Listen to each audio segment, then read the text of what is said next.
Bajo el sol abrasador de Sevilla, Javier corría por las calles estrechas del barrio de Triana, con el corazón latiendo como un tambor de guerra.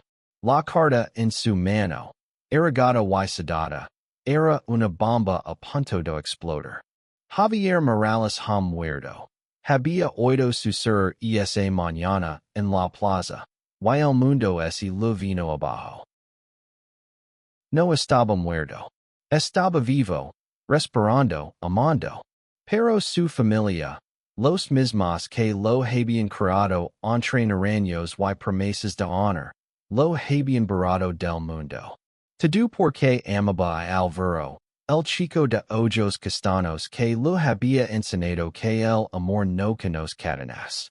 La noticia de su muerte no era un error, era un castigo. Javier se detuvo frente a la iglesia de Santa Ana, donde el murmullo de un funeral llegaba desde el interior. Su funeral. Las campanas tenían como ese loren por él, pero no había lágrimas en sus ojos, solo furia. Miró la carta otra vez. Una confesión escrita por su propio padre, don Rafael Morales. Un hombre de hierro que prefería inventar un cadáver antes que aceptar a un hijo gay. Álvaro lo alcanzó, jadeante, con el rostro pálido. ¿Qué vas a hacer, Javi? Preguntó, su voz temblando entre el miedo y la esperanza. Javier apretó la carta contra su pecho. Voy a entrar ahí. Voy a mostrarles que no pueden matarme con palabras. La historia de Javier y Álvaro había comenzado 2 años atrás, en una noche de verano en la feria de abril. Entre farolillos y sevillanas, sus miradas se cruzaron en una caseta abarrotada. Javier, de 25 años, trabajaba como restaurador de arte en el Museo de Bellas Artes, un alma inquieta que escondía su verdad bajo capas de silencio. Álvaro, también de 25, era un poeta callejero, un soñador que recitaba versos en las plazas de Sevilla, ganándose la vida con palabras que tocaban el alma. Y esa noche, bajo un cielo estrellado, hablaron hasta el amanecer.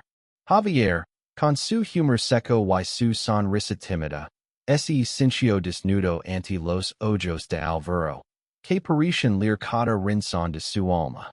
Álvaro, con su risa fácil y su pasión desbordante, le confesó que siempre había sentido que le faltaba algo hasta esa noche. Pero Sevilla, aunque vibrante y llena de vida, no siempre era amable con los que desafiaban sus normas. La familia de Javier, los Morales, eran una estirpe de comerciantes respetados, aferrados a la tradición y al que dirán. Cuando los rumores sobre Javier y Álvaro comenzaron a circular, don Rafael lo llamó a su despacho. No mancharás nuestro nombre, le dijo, con una voz que cortaba como un cuchillo. Javier intentó explicarse, pero las palabras lo aturaron. Álvaro era su hogar, su refugio, su razón para respirar. Pero su padre no quiso escuchar. Lo eco de casa con una maleta y una advertencia. Si sigues con él, estás muerto para nosotros. Javier pensó que era una metáfora. Hasta hoy. Ahora, frente a la iglesia, la realidad lo golpeaba como una ola. No solo lo habían desheredado, habían inventado su muerte, difundiendo la mentira por todo el barrio. ¿Cómo podían ser tan crueles? Álvaro le tomó la mano, sus dedos temblando. No estás solo, susurró. Javier asintió, aunque el peso de la traición lo aplastaba. Entró en la iglesia con pasos firmes, la carta en una mano y el amor de Álvaro en la otra. El murmullo de los asistentes se detuvo cuando lo vieron.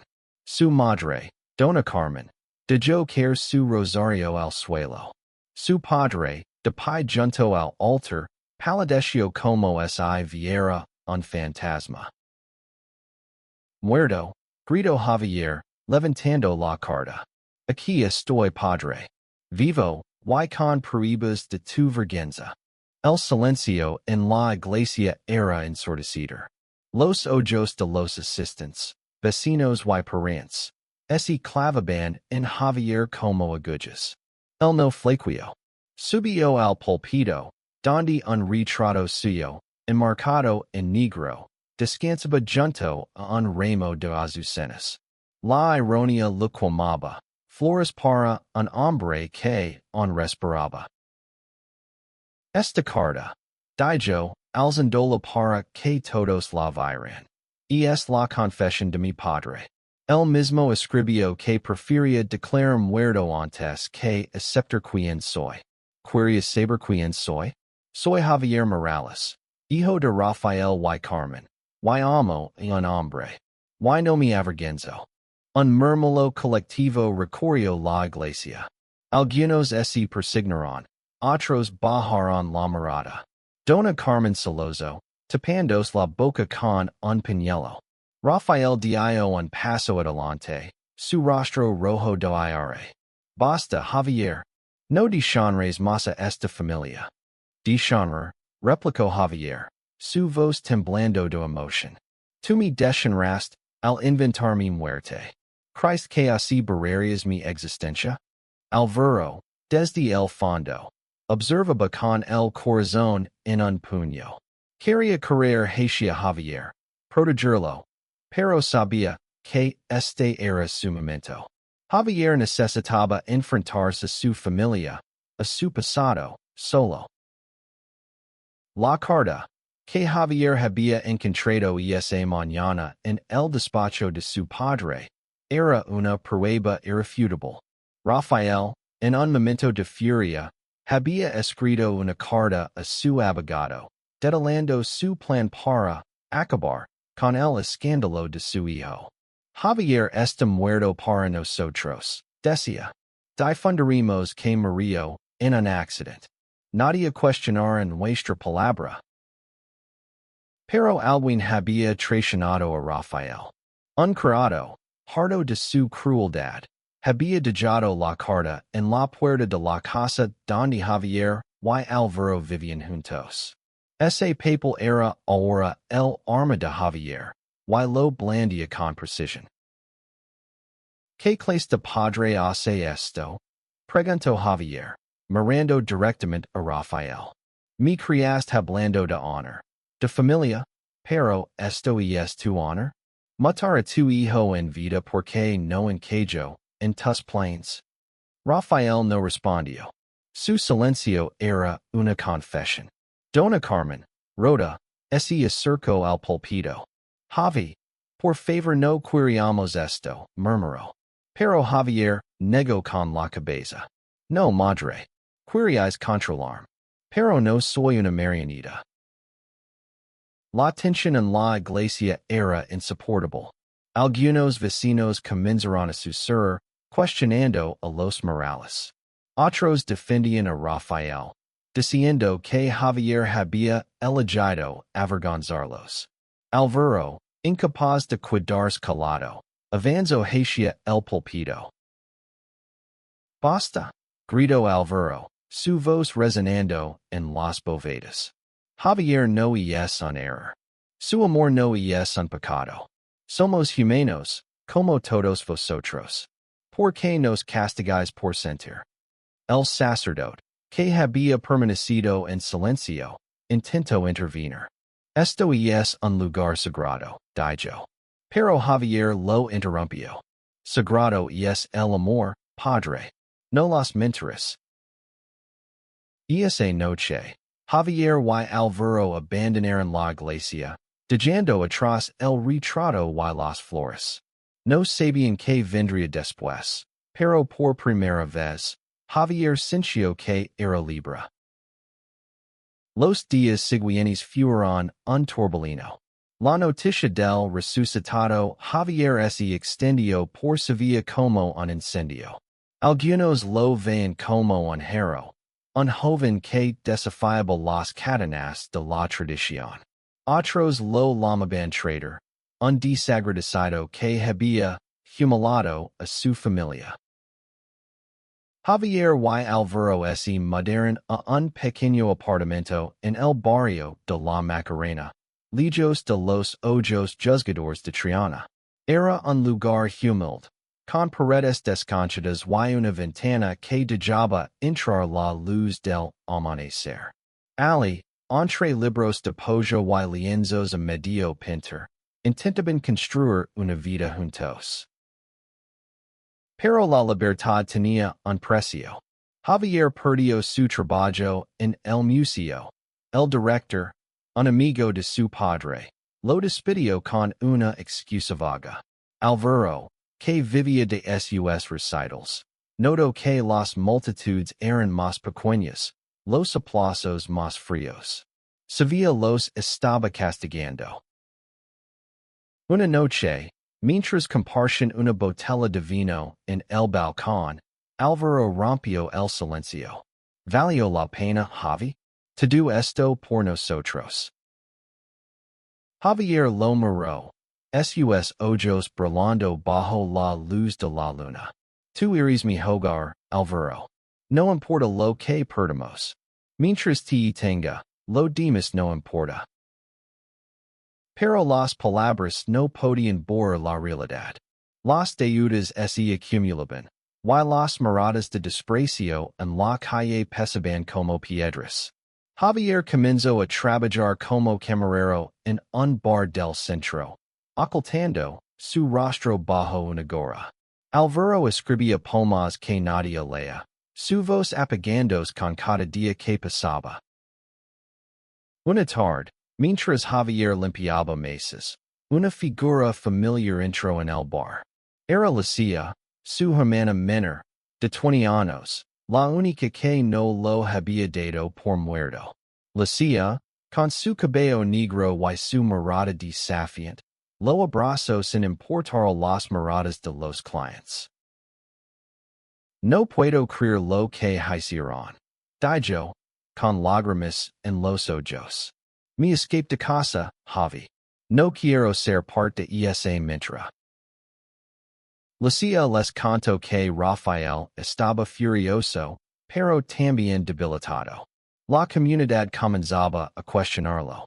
Algunos vecinos, especialmente los más jóvenes, veían a Javier como un símbolo de resistencia.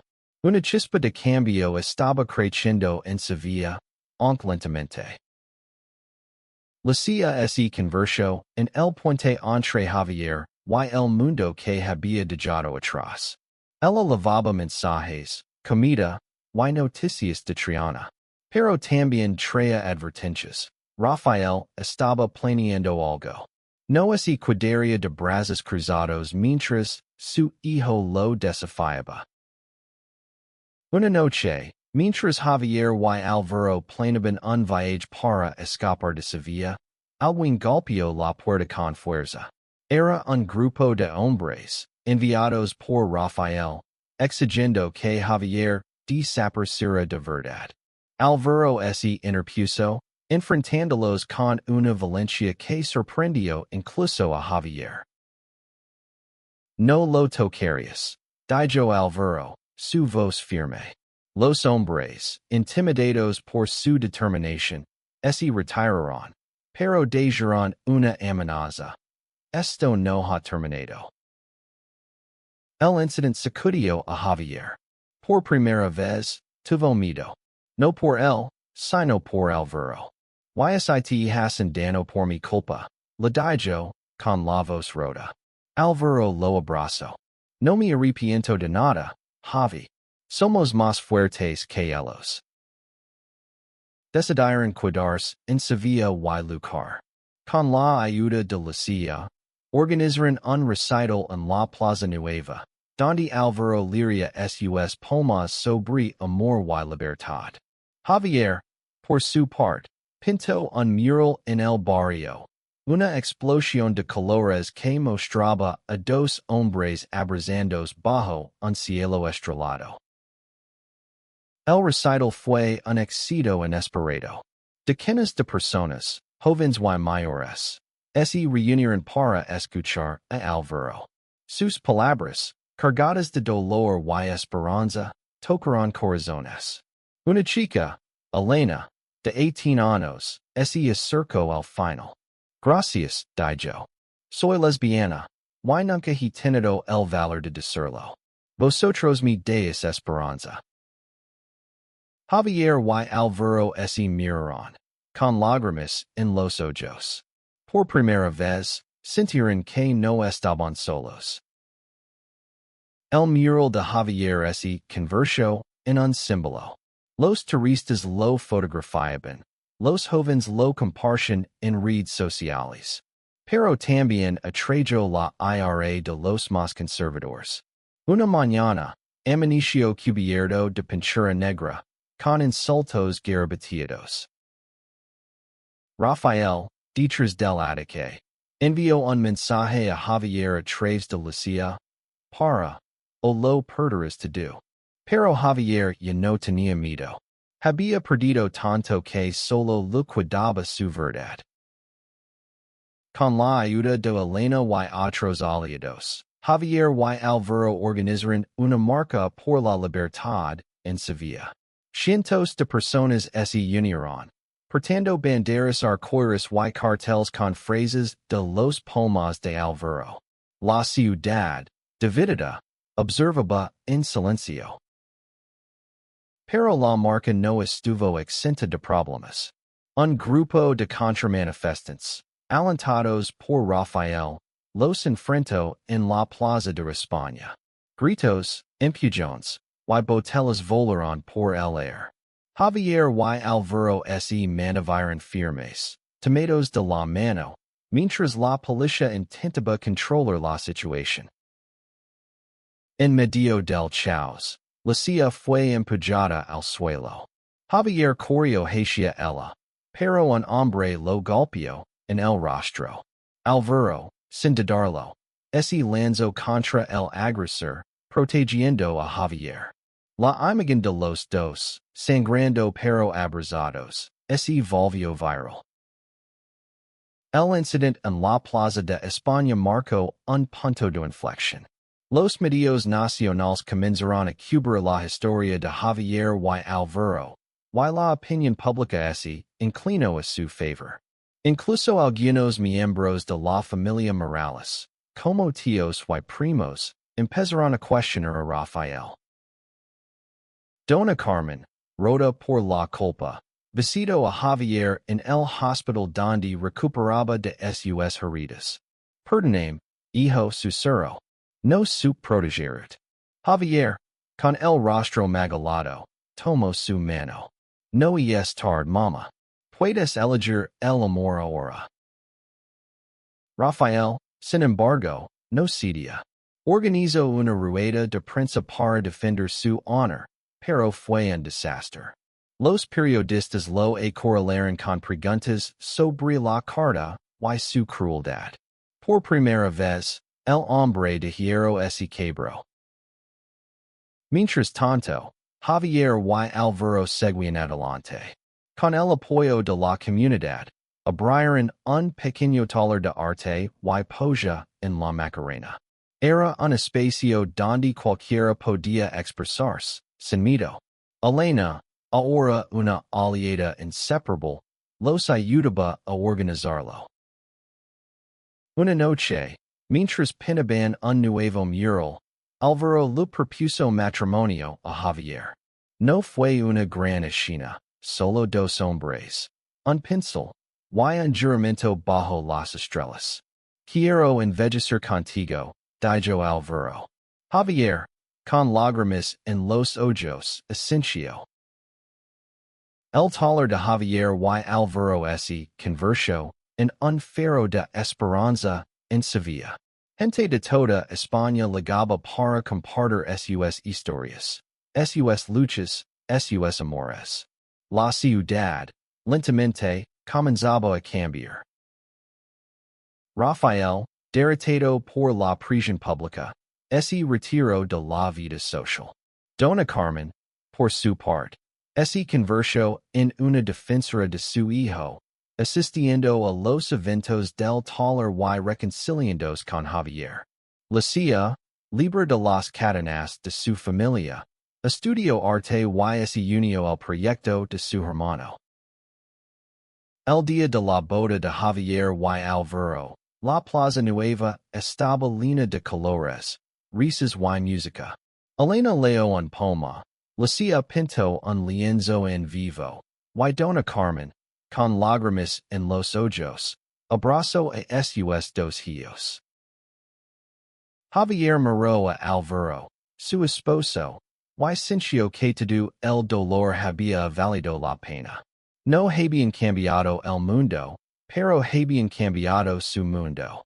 Y en Sevilla, bajo un cielo que parecía bendecirlos, permitieron seguir luchando, no solo por ellos, sino por todos los que aún escondían su verdad.